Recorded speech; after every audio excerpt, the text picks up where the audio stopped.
گوجری زبان میں اپڈیٹ سنیے۔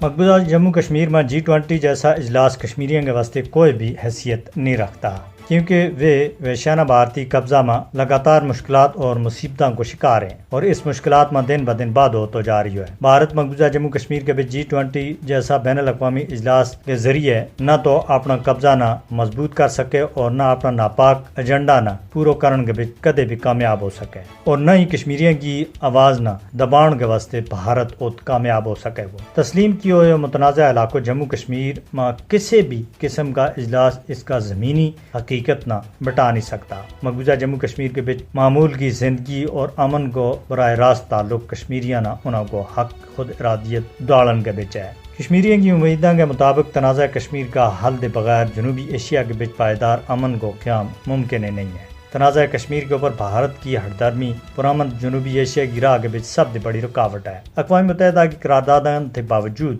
پچھلا 75 سالوں سے بھارت کشمیریوں کا حق خود ارادیت نہ کانٹ پیچھے سٹ رہی ہو اور مطالبہ آزادی کے اوپر کشمیری عوام کے اوپر طرح طرح کا ظلم کر رہی ہے۔